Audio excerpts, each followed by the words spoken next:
Hello everyone!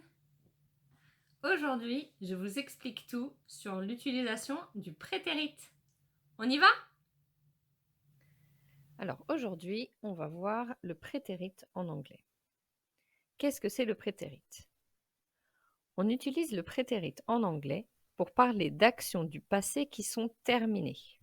Par exemple, hier, j'ai promené mon chien. C'est une action qui s'est passée avant et qui n'est plus en cours maintenant. C'est donc un temps qu'on va beaucoup utiliser pour raconter des éléments d'une narration.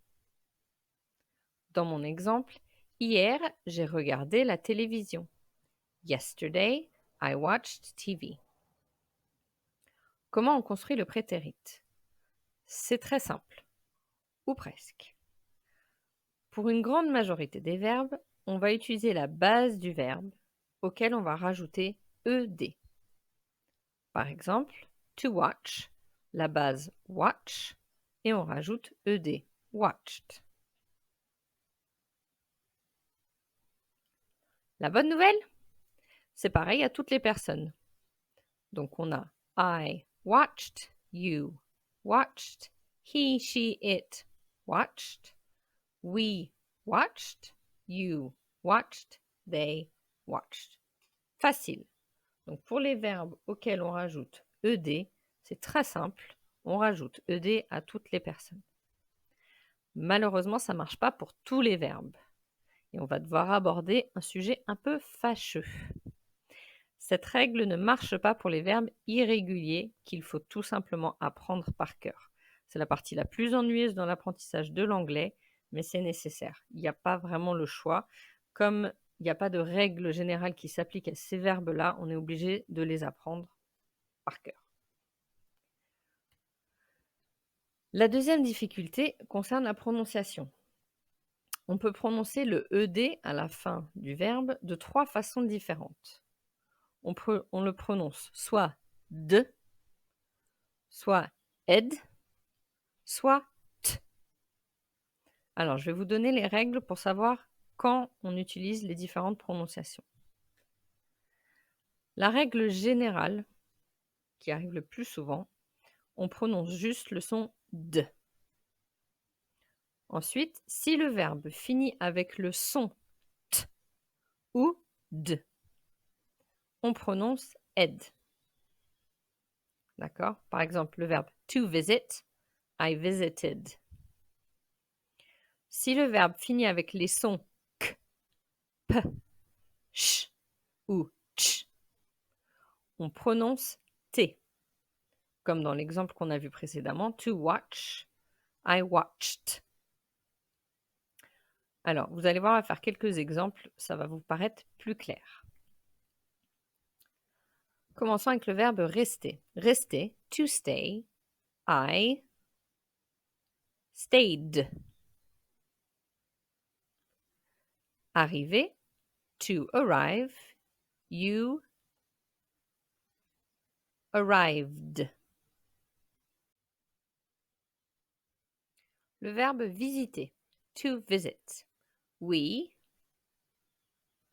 visited. Ici, on va bien prononcer le E avant le D, car notre racine de verbe finit avec le son T. Décider, to decide. They decided. Pour la même raison, on prononce le E avant le D, parce que le dernier son de la base du verbe est un D, donc D, D. Donc, they decided. Attendre. To wait. She waited.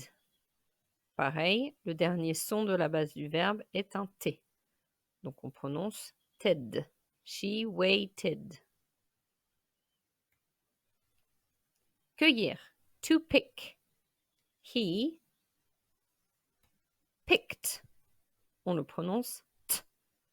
Le dernier son de la base du verbe étant le son k.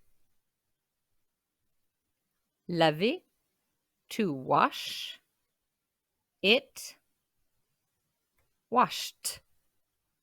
Le dernier son est le son sh. On prononce donc t. It washed. Regardez. To watch. I watched. Le dernier son est en ch. On prononce le ED t. Voilà. À l'écrit, c'est simple. On rajoute le E et le D partout, sauf pour les verbes irréguliers. À l'oral, on n'oublie pas d'écouter la fin du verbe pour la prononciation du E et du D. N'hésitez pas à revenir à la diapositive précédente pour revoir les règles sur quand on prononce le D, le ED ou le T. Il ne vous reste plus qu'à apprendre vos verbes irréguliers et vous serez prêt à conjuguer n'importe quel verbe au prétérit et à raconter vos aventures passées en anglais.